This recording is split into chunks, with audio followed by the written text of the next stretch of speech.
sit in the corner of bars and write. I don't even know what notebook I had that night. I've lost words and pages, and as my ages shift, I begin to lose meaning. See, I don't know if I'm demeaning myself or preening myself a peacock skin. I'm nervous about being certain of the bare-bone brutality that I see in my poetry. I'm paranoid it's ego, and maybe I should let go of the self-importance that pulls pen to hand, inky pages that pretend to be epics, holding hands under the shadows of covers. Words smother themselves. And I'm certain they are loud, but maybe too loud to let out, and that scares me. I fumble under letters the moment I think of them as being more than ink stains on pages. I go through phases in time that loop back and rewind, erasing eager demeanours, replacing nails into skin, grip hold of the pen, right out from within. And am I demeaning myself or preening myself a peacock skin? For the longest time, I felt like a poet because I scrawled letters on napkins in cursive that resembled hieroglyphs more than the silent lips of phrases. See, I used words in place of cages, locked tight in pages, the prisoner of the hardcover.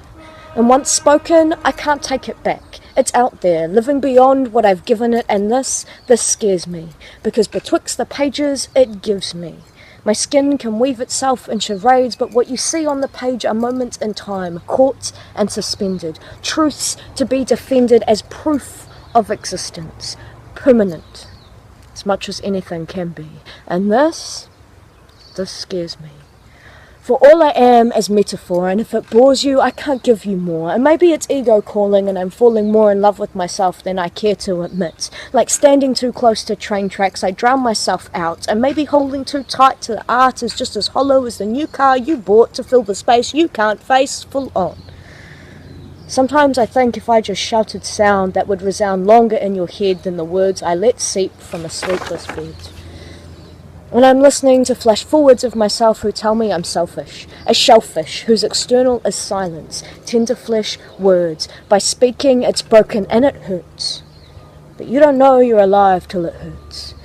See, my poetry is dead, unspoken, unread, safe under the covers that contain old lovers inked in fleeting moments, and the dead men in bookshelves mourn for all the children unborn. I'm like the witch woman at the end of town who empties wombs to save woman from shame. You see, my poetry is the same. Hidden for fear you'll see the mark you have left on me. So I keep isolated and get misshaped with age while words rack up cages, and I sit in the corner of bars and write, not knowing what notebooks I had that night, and listen to words I wish I had written and lose my own words in pages. As my ages shift, I lose my meaning.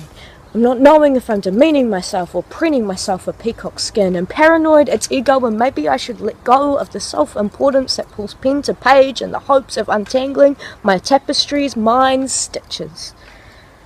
I listen to words I'm fighting not to write, while the night goes on, shouting silence and safety.